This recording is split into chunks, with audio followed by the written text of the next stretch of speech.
If you're caught up on the legality, just email me at adam@retention.com. If you made it all the way through this podcast and you're still hung up on the legality, I am willing to get on the phone with you personally and explain it all to you. So this morning I was in Venice.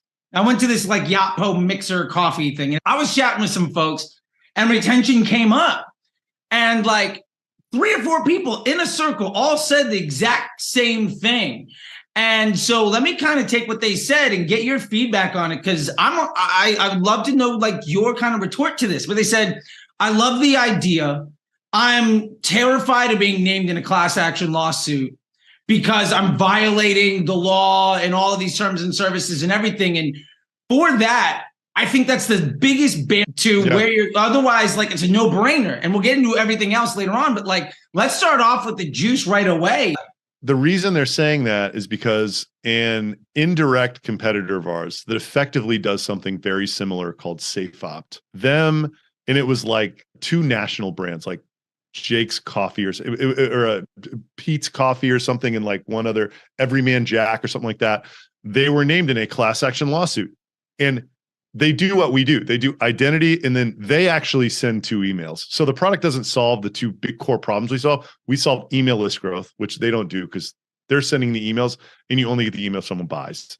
And they don't solve the bottom of the funnel, like abandonment, communication, audience expansion problem. But they're an indirect competitor. They're using the same tech and they're enabling it over email. A critical component. So like, if I were a brand, I'd look at that and be like, that's also retention.com. If I do that, I'm going to be Everyman Jack. I'm going to end up on a lawsuit. There's a few important things to realize here. One, that wasn't a suit about email. That was a suit about pixel retargeting. Meta has been sued 100 times about pixel retargeting. Klaviyo has a pixel. I don't know if they've been sued. They probably have. Hotjar has been sued 9 days to Sunday, right? It just so happened that we have this new product in this new industry, and they're doing it too. So it's getting kind of like unfair. It's like, this wasn't a lawsuit about this method of de-anonymizing people and emailing them. It was a lawsuit about specifically not collecting consent to do pixel return. That is a very important part of it. I have highlights of it on my LinkedIn page or whatever. So we're pushing all of our customers to use Cookie Pro. OneTrust is the industry leader in this consent stuff. What Cookie Pro is it's this except it's the GDPR opt-in thing, right? Yeah. If you very conspicuously, preferably on the banner, but you can put it in your terms of service, say these 2 sentences about what we do, which the essence of it is effectively, we will take anonymous identifiers and we will match them to personal identifiable information, in some cases an email, and in some cases we might email you. If that says that, like in the sort of like expand to read what cookies are doing, sure, and the consumer hits accept, there is literally not a leg to stand on with a class action lawsuit about this. Another important thing is that this was not a CCPA lawsuit. This is like an age-old wiretapping claim where ambulance chasing lawyers, in my opinion, are seeking a theory to try to figure out who. Two cases of several hundred have made it to court, and that's why so many of them are happening, right? Yeah. So like, but even with CCPA, this is not a debate about whether or not you can do this. It's a debate about whether consent is being collected for doing this. Which you're putting into we're just encouraging people to do that. I can't make a brand do it, right? It's up to them. They got to go get the software. But like the way that you completely eliminate the risk, and by the way, you're using a bunch of other pixel retargeting anyway. You could already be named in the same lawsuit. This just there's like this false equivalency between what SafeOpt was getting sued for and what we do, because we do the same thing, right? Like but they're getting sued for something that hundreds of other companies do.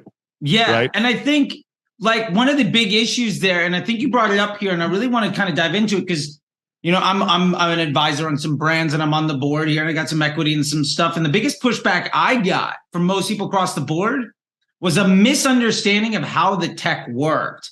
That basically was like, folks were coming in and saying that you were effectively violating the can scan, and that was your tech. And it's like, that's not what it is. So like, no, I mean, so like the reason that I feel like that's the biggest objection. So this is a blessing and a curse, by the way. Sure. Yeah, of course. I hope to forever operate in an environment that is this poorly understood, because it keeps competitors out. We were able to 100%. literally get to 20 million ARR before we had a single person doing exactly what we do. Now this guy GoGrowBot has like popped up and he's out there trying to undercut us. Fine, have at it, right? It's kind of a compliment, right? Sure. I mean, hey, look, if you're not getting copy, you're not doing good enough work. Yeah. The guy literally made a video with like all of my copy in it. I'm like, great. Like, fair enough. Okay, good for you. Yeah. Right. Like, make the market more legitimate. Yeah, just validate what I'm doing. Right. Totally. Yeah. But like, it hasn't gotten any venture funding. I doubt that he will either, because this is such a it seems illegal. That's the problem with the Yapo. It feels like you shouldn't be able to do that. But like, here's my retort, right? Think about the brands that are using this today. Warby Parker, True Classic Teas, Bulletproof Coffee, right? Dr. Squash, Penske Media. These people have fucking in-house counsel. Like, they would armies of in-house counsel. There's literally no way we could have the list of brands that we had if it was illegal. We couldn't have gotten through these legal departments. Yeah, you're talking like 6-7 figure monthly legal bills. For these brands. Dude, like it is legal, right? That's not the problem. The problem is Nike's not going to do it because they have an ethical position against being impolite about email, right? They don't, or maybe they're GDPR worldwide. You couldn't do it if you're GDPR worldwide either, because GDPR is opt-in for data collection on the internet. That's not what the law says here. You are allowed to do this in the US. Even the state level stuff, there's a federal level can spam law that was made in 2003 and reviewed in 2019. It is an opt-out law, period. There is no room for interpretation. Yeah. It is opt-out. It says nothing about opt-in anywhere in the law.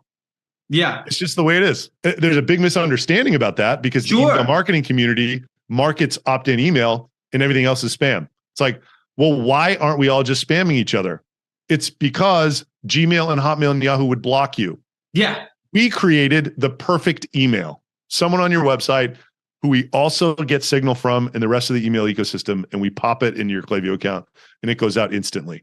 It's the perfect reverse engineered email. Everybody would buy lists in e-commerce if they could. They just can't without blowing themselves up. This actually works, right? So like, and to be fair, there are entire black markets of like the emails, people just violating it anyway. But it's fucking dangerous. 48,000 like brand owners as an email, just like, hey buddy, here's a list. Like, I didn't even buy it. It was just like from a friend. And I was like, I can't touch. It's like, thank you. So by the way, I think a few things are happening. One, that SafeOpt lawsuit slowed us down entirely. Two, we're like crossing the chasm in Shopify from very risk loving and early adopters to much more conservative people. So I'm not surprised that the people that aren't using it are holding on to these, it's like, they're not really interested in understanding the nuances of the law. Yeah. They just want a reason to say no. Like the early adopters were excited about this possibility. Like they understood the value immediately. And they were just like, I also understand that this is legal. And like, look, if an ambulance chasing class, there's just so much to say to that. It's like, think about the brands that were named in the lawsuit. It's not Joe Schmo's underwear socks.com. It's Pete's fucking coffee. It's like somebody that everybody knows, right? Like if everybody doesn't know your brand, and I mean everybody, you're not going to get named in a class action lawsuit for anything. It's not even worth your time. Like, exactly. It's like, that's not your biggest problem right now. Your biggest problem is getting your brand to where everybody knows it. Yeah, exactly. Right? Like, so yeah, that's, look, I mean, I'm glad that you brought that up because it's just going to, sort of change the color of the content that I'm creating on LinkedIn and Twitter a little bit. I'm just going to evangelize some of these points a little harder because I think it's important for people to know, right? It's like what I should be talking about, right? Yeah, because I'll say this. I think as I see it, being somebody that, hey, look, you guys have helped me. I saw your Chipper Whale event back when the team was a fraction of the size it is now at the Blue Whale, like, the inside, the cool kids club of it all. And it's been really interesting that where I see it, there's really 3 big parts, and I think that this really comes down to the understanding of it all. And I think the first big issue, which you're talking about here, is just the legality of it, right? And I think the other side of it that is really interesting to me is the use cases or the misuse of the tech. I think I can clearly think of 4 or 5 posts I saw on Twitter where clearly somebody used the tech in a way that was Wrong. Not in line with the best practice. Right. Yeah. And as a result, it's like, well, one asshole did this dumb thing. Clearly, all of it is trash. I think there's an idea of it that is fun, right? Like, oh, this is cool. Like, it's nerdy cool. But the role of this in a business and where that fits, and I think that use case is something that I'd love to know how you feel people should be using it. Part of that was we were like a self-serve tool in October of last year, right? Yeah. Like they could do whatever they wanted with it. And I'll tell you exactly. So like just for now, there's two products, right? One you put on your homepage. It identifies a person that doesn't fill out a form, and we pass the email address to your newsletter. And that's where it stops. It's up to you to email these people. It's not linked with them making any behavior on the website and triggering flows. The second product is all about actions that these people take and triggering flows, right? Yeah. So what happens if you use the first product incorrectly, and it can be used incorrectly in several different ways, is you blow your deliverability up. Why? Because these emails have incredibly high positive and quite high negative engagement.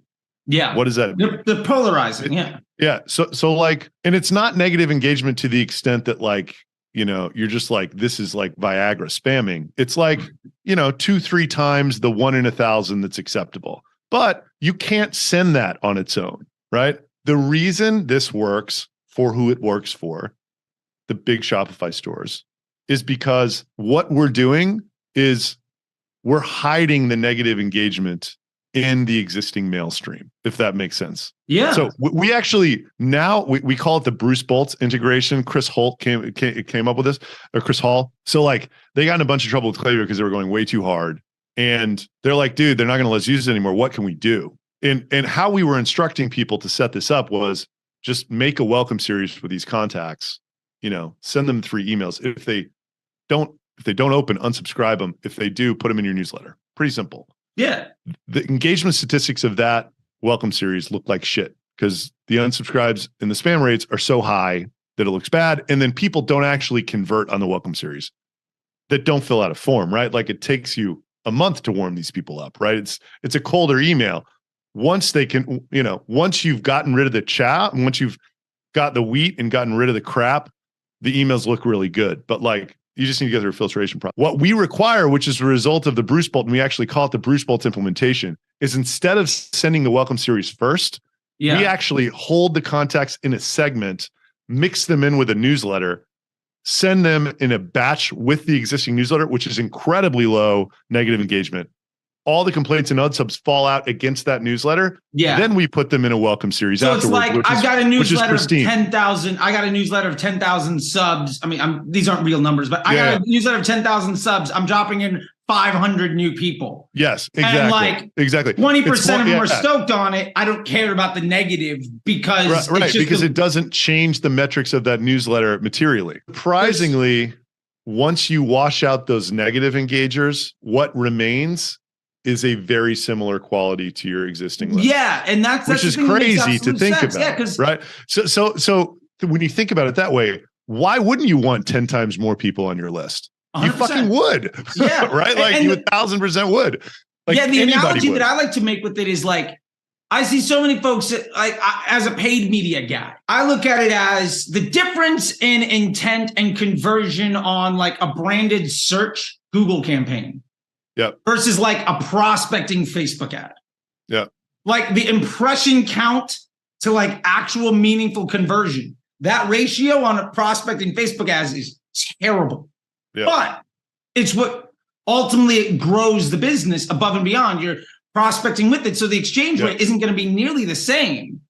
But it doesn't mean it doesn't have value. And the people that do come through are, like you're saying, very competitive in their value in the business. And I think that that's, you know, especially because you're not necessarily doing the spin the wheel for 20% off. Like there might even be of greater value because you're not devaluing the brand. Look, anybody who's been a long-term customer will tell you the enormous value of this top of funnel strategy. So I was having, do you know this guy named Gareth Lancome? He's got like It sounds super familiar. Rockwell Razors is one of his brands. Okay, He's yeah. Like helped out Loom with it, like a scientist with this shit. Like, yeah. So he's advising a lot of people out. And basically, so he's saying one interesting thing. He's like, I'm trying to get everybody to look at marketing efficiency ratios rather than just, attribution. He's like getting their heads out of Triple Whale and North Beam and like trying to look at this MER. Yeah. And he's like, I talked to him for the first time last fall. And he's like, when you were describing this to me, I understood the value immediately. But he's like, I think you were describing the logic well, but I felt like you weren't describing the value of the email well. Yeah. And he's like, and I had this feeling really early on where I was, and by the way, like I look at Diff Eyewear, who's been a customer for 2 years. They've made $4.5 million on our fucking emails. They probably paid us 150 grand, right? Like it's unbelievable, right? Yeah, but like we're putting our balls in the blender because we're like, hey, 12-month deal with a 60-day out. If we haven't showed you ROI in 60 days, and the nature of what's happening is we're selling people emails that are converting over 2 years, and we're putting ourselves on a 60-day ROI like burden or whatever you want to call it. Yeah, it's this window to proof. Yeah, so like he's like, here's how I think you need to be looking at this, and I think he's right because like I have a SaaS business, and this is the way you look at SaaS businesses. He's like, brands do not know the value of an email address. He's like, if you could go into their Klaviyo account and tell them what the average revenue over what period of time an email address was, then subtract their gross margin. That is the profitability of owning an email address to them. Oh, yeah. Then so many brands I talk to don't even know how to factor that. Then if you could go across your entire system and see what the discount for your lower quality email address is, you could go and say, look, an email address is worth $1.60 to you. Your gross margin is 30%. So we're down to $1.25 or whatever, $1.20. Our emails are 25% less effective than that for these 5 reasons, right? Then you're down to 90 cents, right? Of pure profit for an email that we're going to give you. I'm going to sell you those for 8 cents and they're going to convert over a year and a half. It's like, of course you would do that. And then we would be out of this 60-day, you know what I mean? It's like, nobody is thinking about these emails in terms of that. And by the way, I don't even think that that's the true value of it.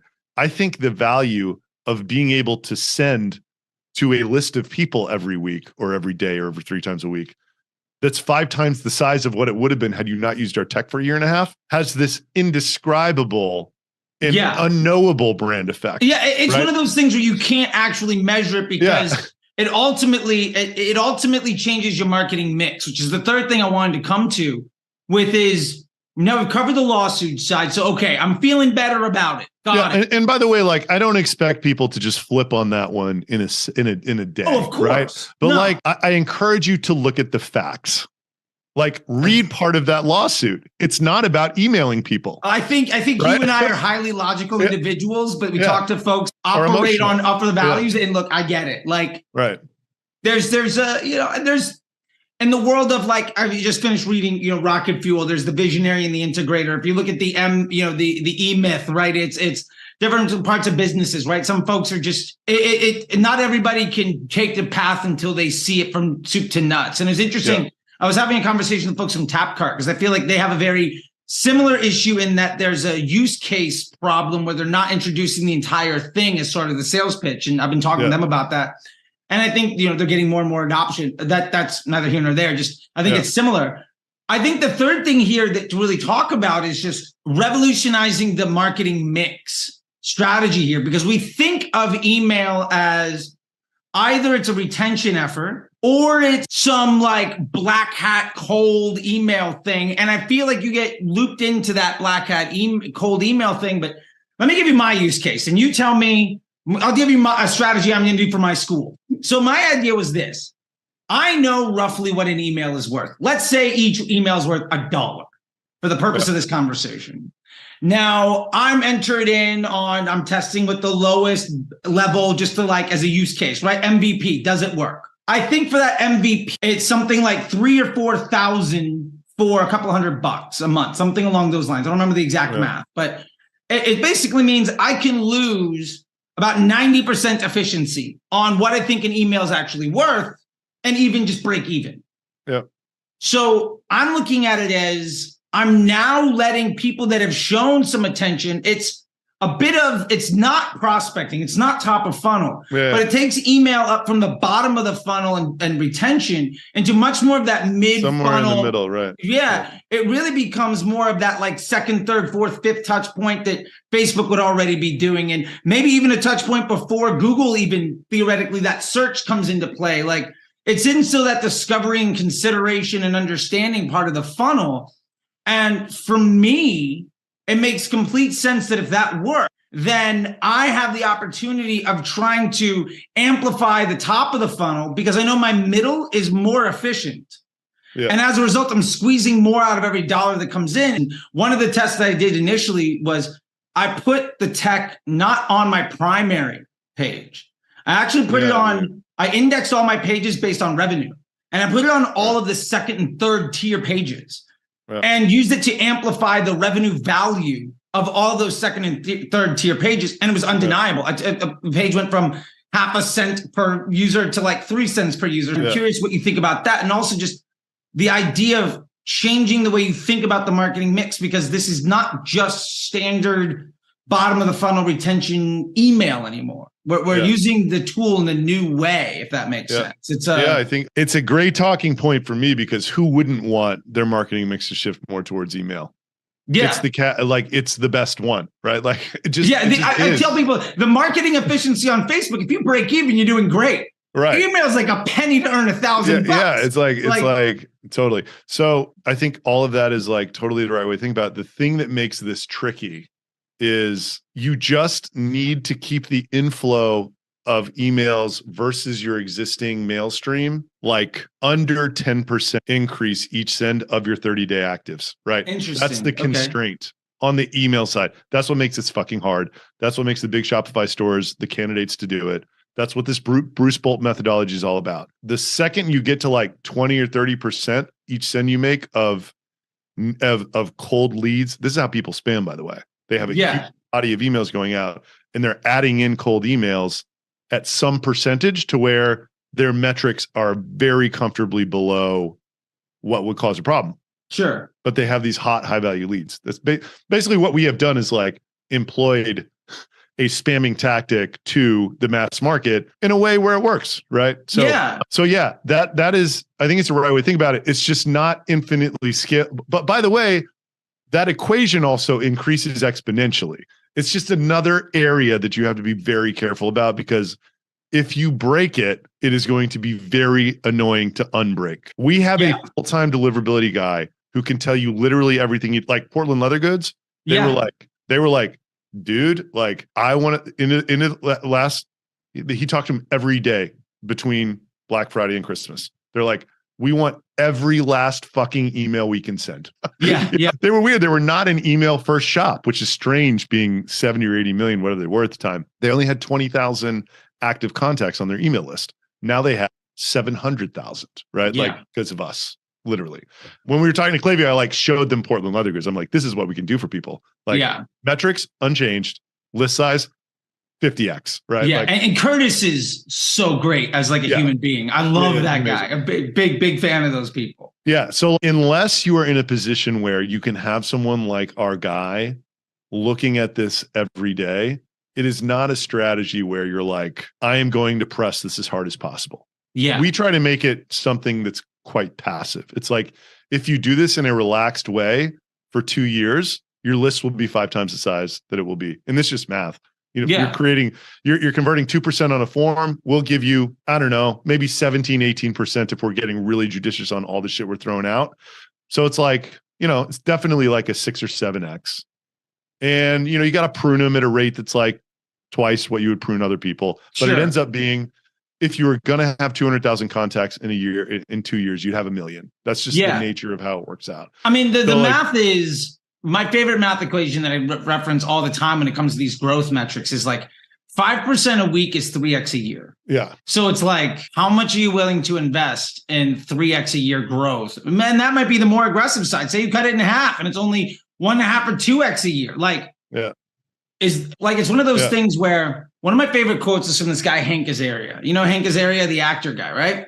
Yeah. So he's a voice on The Simpsons. He's like a quarter of the voices on The Simpsons. And he was on He was on the WTF podcast from Mark Maron. And he said, I'm at the same time both wildly overpaid for my job and wildly underpaid for my job. And the point is, let's say he makes $5 million a year to basically go into a vocal booth for 2 weeks and make funny sounds and then leave.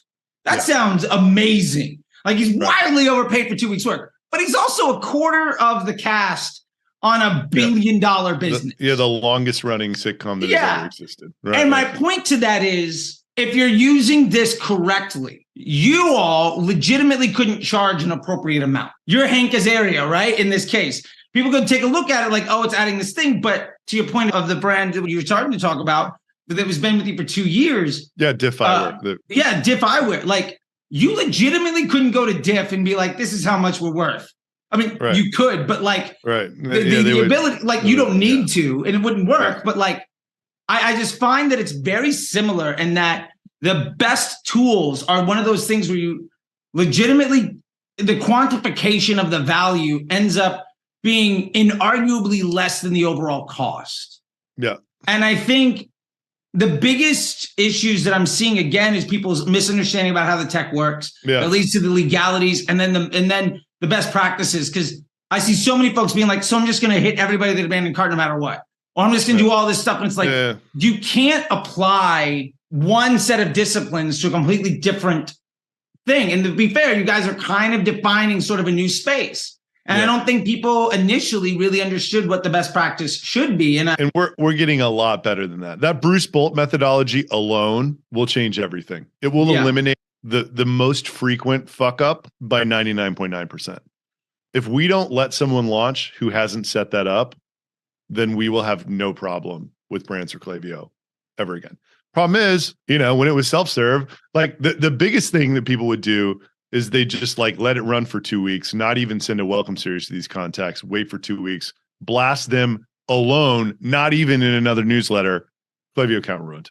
Yeah, because they're like that is list just, and it's like, it's not a crazy thing to do. They're not stupid for doing that. No, they're isolating like, the list. It's like, I don't want to mess up I want to see how it performs. I don't want to mess up my current list or whatever. Yeah. Like when you tell people the reason this works is because you blend and you borrow reputation that you've built.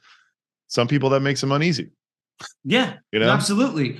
And I think the last part to this is just the brands that I know that are huge advocates, and I won't just go dropping names everywhere, but like the brands I know that are huge advocates that are being really successful, treat this as its own discipline. Yeah. Right? Like they're managing it as though it was TikTok ads or my customer service team or like landing page design or CRO. It is its own discipline that needs to be treated with its own set of rules. Yep. And I think that is, probably the biggest thing that I'm seeing from most people that are successful with it. And I think what you've laid out here, if I can recap the rules, it's blend them into your existing flow with something and we will show you how to do that. It is a fully white glove onboarding now. We will set up the segments in your Klaviyo account that do that. And what it's doing is it's holding them until a newsletter goes out, and then it's sending them with the newsletter. And then it's doing a welcome series afterwards. Yeah. Once the complainers and the unsubscribers are gone against the newsletter, right? Like I think that's the key. Yeah, and I think that's an important nuance here. And I like that you've done that as a business where you're saying our biggest liability is misuse of the product, not by any malice, but more just by ignorance. And we have experience. Yeah. So we're literally going to hold your hand so that you can see the value of it. Because once the pieces connect and you see where all the parts fit, the value is effectively undeniable. I would imagine your churn rate on the managed onboarding, which is just a SOP of working with you guys, is pretty. I bet there's a lot of SaaS companies that would like to have your numbers. That's where I'll put it. Yeah, it's gotten a lot better since it was versus being self-serve. I'll tell you that much. Yeah, no, I'm sure. Yeah. So, I mean, I think, just one thing I wanted to touch on, and I really, maybe we can leave on this note, is just the problem identification and the solution here feels like it's so disruptive. For those that are more younger entrepreneurs trying to get into something, I think there's a lesson in how this is approached, because, I mean, by no means did you hit a home run the first time at bat. No. right? Yeah. So I did not do this as my first career. I'm 42 years old. And my first job was as a Wall Street credit default swap trader at Lehman Brothers in Manhattan. My roommate started Vimeo in the apartment I was living in. Guy Jake Lodwick, he lives in Austin. I just moved. So I had a 10-year trading career, made a bunch of money, wanted to do that. After the crisis, I quit. And with this incredible false confidence and sense, like Wall Street does very strange things to you if you do well early in your career.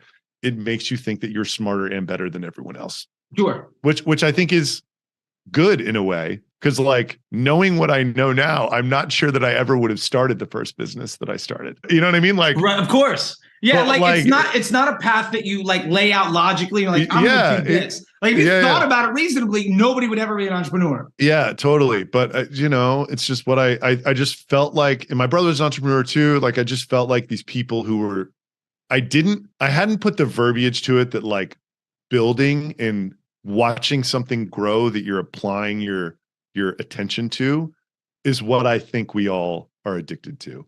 It's the same thing with having kids.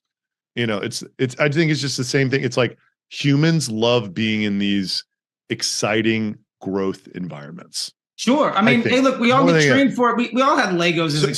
Certainly everybody listening to this sure is like, I'm sure if you're like, an accountant and your goal is to have like a 10 to 4 or something like that, maybe that's not exciting to you.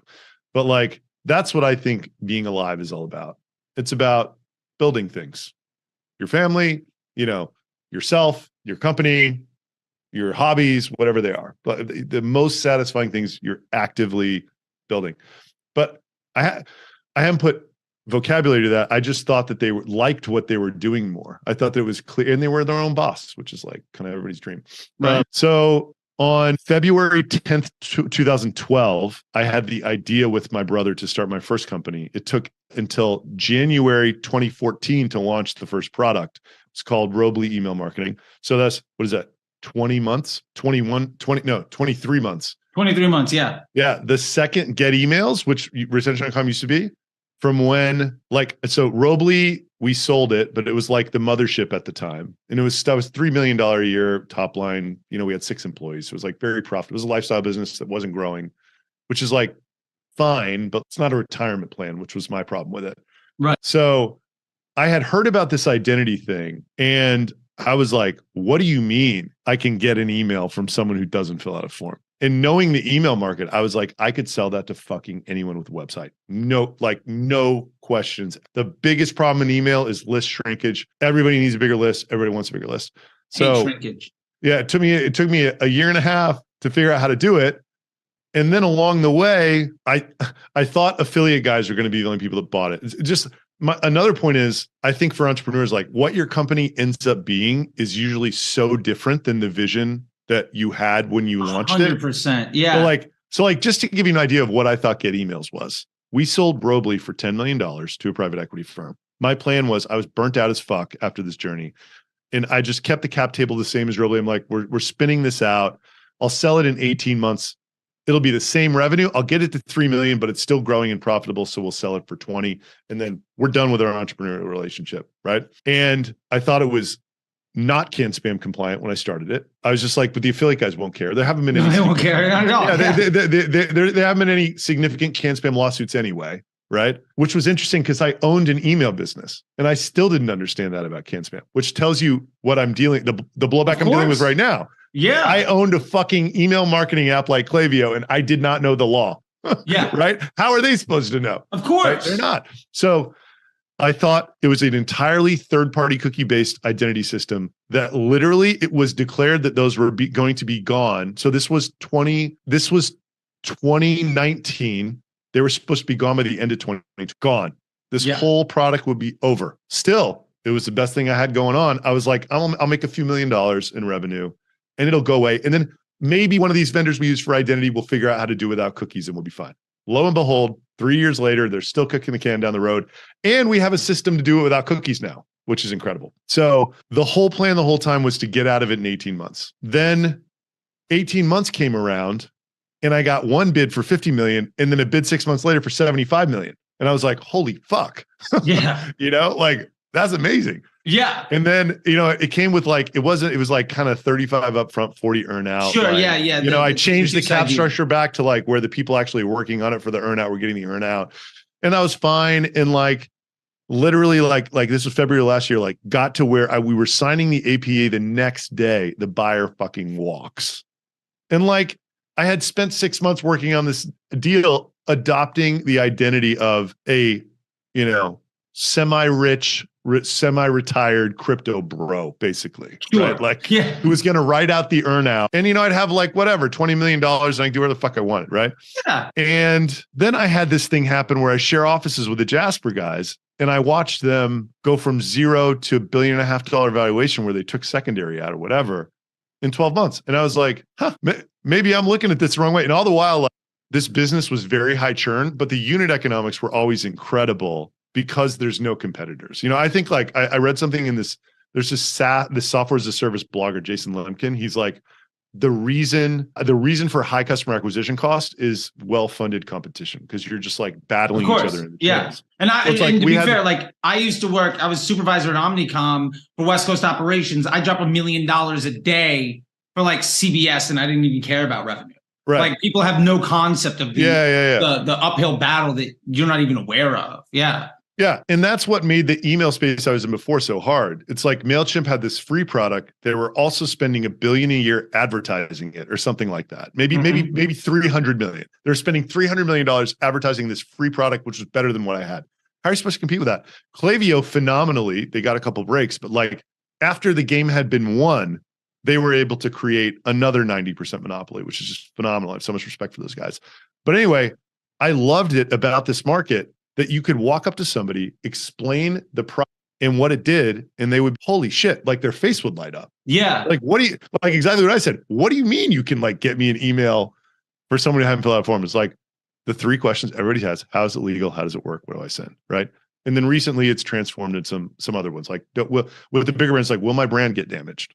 So the questions are slightly different, but from the same place. Basically, it's just a nuance. It's an application. Will this hurt? Yeah. Will this hurt me? Is what they're saying because it feels like it should, right? It feels dirty. Yeah, unfair advantages feel like there's a downside you're not able to see. Totally. So, but my goal is like to keep making it safer and keep making Klaviyo happier and keep making the. So anyway, back to the story of this. So as of last year, the guy walks, I'm devastated. And then like, I have this conversation. I think our ARR at that point, so my goal with Diana Ross, who's our CRO, used to work for this guy, Ross Paquette in Marapost. He's one of the only guys that I'd ever met that had a $30 million a year SaaS company where it was bootstrapped and he took home $20 million every year. And I was like, why are there not more people doing that? Like that dude's so fucking rich now. Like, and he's still, no matter, he's kind of miserable and he's stuck and he's trying to do something bigger and kind of can or whatever. But like, still like, he's like pocketed like $200 million over 10 years, just, taking it straight to the bank. Right. Which I thought that even with the churn problem, it could be a similar situation for us. So I was like, that's the goal. I know starting to see the breadcrumbs. Yeah. I was like, we're at 8. I don't think we can get to 100 million ARR, but I think we could get to 20. And if we get to 20, we'll be making 50. And like, I'll pocket 10 of it. And like, I'm never going to complain about that. And by the way, like, I don't even think I have to work that much for that business because it's just kind of doing what we're doing right now. And like the market's big enough or whatever. And if we lay low, then like, maybe we won't have competitors and like, we'll just be this, small, beautiful thing like this guy's company Marapost. And then Dave's CO, who he hired, this guy named Mike Orlick. He was the CRO from WalkMe, which had gone public. And then he joined this, AI thing. He's like just talking to me immediately after the day after this guy walked on me. And I was devastated. He's like, dude, like you have 8 million ARR. You're not spending any money on marketing and you only have 1 salesperson. Like, dude, you're not fucking trying hard enough. Like that is unacceptable, right? Like, I don't care how you do it, but like hire some more salespeople. Right? Yeah. Like I'm not telling you to do what we're doing, which is like they went from 7 to like 250 people or something very quickly and raised 125 million or whatever, $200 million. But like, he's like, you got to try harder than this. So my whole plan was try a little bit harder, but like let Dave go do his thing with like all this venture funding and hiring like people that I don't even think it's It's like, I don't think he knows. I don't know. Like, it's just a different deal for him now. Mine was like bolt on individual contributors to this thing, keep it super profitable, and, you know, kind of see if we can get it to 50 million or something. Then I met this dude, Santosh, who's my COO now, who I talk a lot in this stuff, in this content I create, who built Zoom Info, this big data company. There's another data company. There's now the second biggest Zoom Info called Apollo.io. Literally, like, they were 5 million in revenue when he joined. They're like 150 million now, like over the course of 3 years. Unbelievable, genius scaling guy. And he's like, we can make this company massive if you want to. He's like, there'll be an uncomfortable period, but after a while, it will be very cash flow positive too. And like, we're in the middle of the uncomfortable period now. And unfortunately, shit like that Safe Op thing happened. And like, apparently triple whales getting hammered. Everybody's like gorgeous. April, May has been very hard for people selling into the Shopify ecosystem, which is strange. Cause like, I don't know that the brands are hurting that bad, but I think that everybody's very careful and like trying to figure out if they got enough employees or the right amount of, not enough, like too many or like whatever. Yeah, I think in the market, it was a very strong Q3, Q4. Q1 was underpriced. And then Q2, basically the unit economics returned back to the mean, but you had 9 months of completely artificial marketplace economics. And everybody's like, oh my God, what are we doing? And most of the time, it's like, if you're doing well, just look back to a year ago, how much better off you are. And then people calm down. But like, not everybody was at the same scale then. Like, you're a fundamentally different business than you were May of last year. Totally. So anyway, that is like, so now we're at this point where, I don't know, we either like broke even or made 250 grand this month. I don't know. We're not burning money, but like, I thought we would have been way out of this uncomfortable position by now. If something happens and we just sort of tread, so our growth was February, I looked at it today, February 10%, March 8%, April 4.6%, May 4%. Like, that's gotta go back up to 10%, or I hired way too many fucking people. You know what I mean? Like, but I think it will. You know, a lot of it was self-inflicted. Like, we're changing a lot of things, and you know, I'm doing it very publicly, and I'm like sharing all of this. Like, it's all making it into these show episodes, and I show my financial online and stuff. And so I'm trying to, like, you know, give people a view into like what, you know, it like, look, if it doesn't start growing again, I went from the most beautiful cash flow business in the world that literally would have been the greatest money making machine of all time to creating a $20 million a year churn machine where I'm not making any money. Right. Like, like it will go down, and like, I will share that. Right. It will go down. I don't know what's going to happen. Like, I'm optimistic, but like, it'll go down as one of the dumbest things in business anyone's ever done. Which, sure. Like, I mean, I think, but that's right. Like, that's the thing that like, I hope that entrepreneurs understand is like, you're going into that with full awareness, which I love, because most people aren't, because they don't have the house history of. You're like, I always like to think it was like, objectively on paper, 90% of the time this isn't going to work, but also I'm the one doing it, and I'm going to care 100 times more than somebody else. Right. And I feel like there are people where your thumb on the scale is different than the mean, right? Like, you are making something happen. And it is one of those things where logically, if you would step back, for instance, when the buyout didn't work, most people would be like, all right, that's sort of the end of the story. I've been at places where the buyout didn't work. I was at a company, a nutrition company, and the 95 million Deloitte deal died like 8 days before the signature. Yeah. Right. And it was just like, the executive vice president left, the president left. I was head of the growth team. I left. Like, it was a decimation after that. And I think what's really great here is the story that, honestly, that's probably the best thing.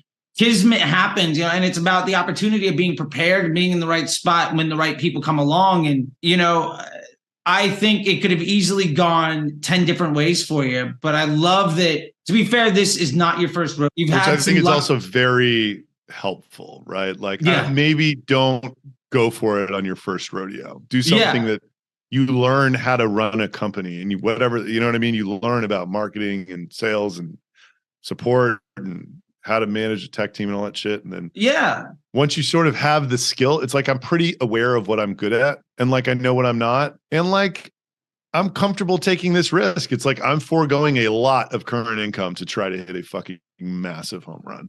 Yeah. And it's a leveraged risk that you're doing. And every failure along the way isn't necessarily a lost opportunity or something, but they're all lessons to get you to someplace, right? Like there's a lot of doors you open that you realize that didn't work out. And there's a lot of connections you made. And like I just did a video yesterday where I was talking about Tesla, right? Like the X was the plan. But to get to the X, you had to do the S. And then 3 years later, the Roadster. And then, like, once you figure out all the ops, once you make all the mistakes, once you get everything happening, then you get the machine that makes the thing work. Right. You know, I don't think you could have stepped in 2 years ago with where you're at today, even being on the table. And I feel like that's the biggest lesson that I've seen. So like another, not to cut you off, but like another thing, this guy Santosh has been, so he's worked with 20 B2B data companies, very close. 3 of them have been spectacular successes. Almost all are in the middle. And then some of them have totally failed.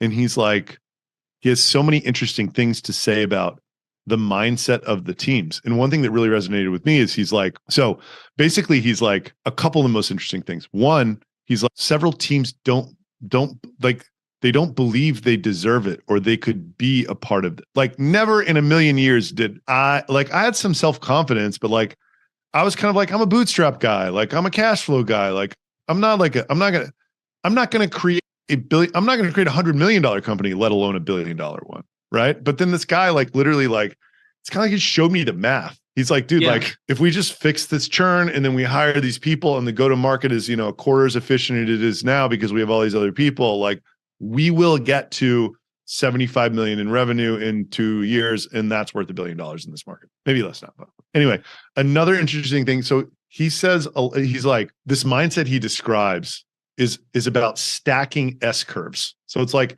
spending time on things that can become incremental or exponential, not incremental.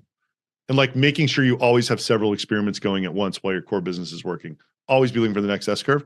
And he's like, the people that can do it are either really young people or older people who have been successful doing this their whole careers, thinking very laterally and outside the box, appreciating that what your success is on this venture, it will have nothing to do with how you built your last business. Everything about it would be different. The go-to-market motion, the product, everything. He's like, the people who get stuck are like, it's like a 30-year-old who crushed it in his 20s doing one thing.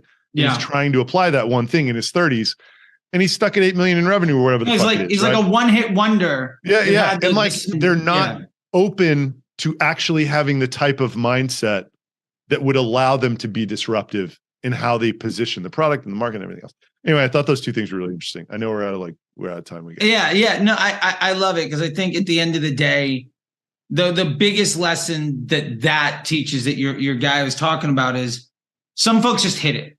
Right. And that happens. Folks hit it like, it can happen. You know what I'm saying? I think one of the lessons learned in the music industry is anybody can write a hit song. Any manager can sign a good band. To be able to do it twice is astronomically difficult.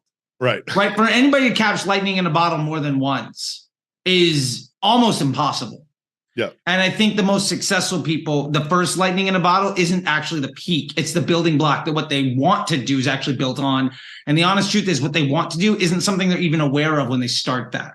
Right. And I think it's your definition of success for this business was so much less than what you're doing right now and so much less than what it's going to be worth 20 months ago.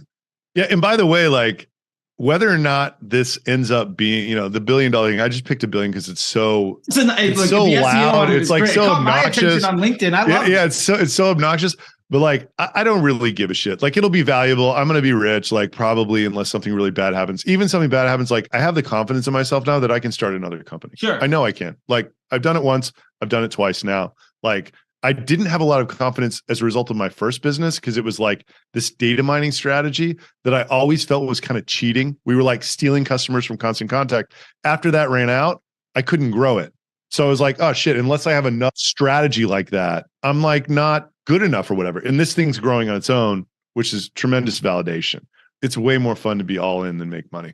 Yeah. Period. Like 100%. No matter what happens with this, I would have like, I was going to make a lot of cash this year. Instead, I'm like plowing it into all these people's salaries. Like it's way more fun going for it, period, in life, whatever.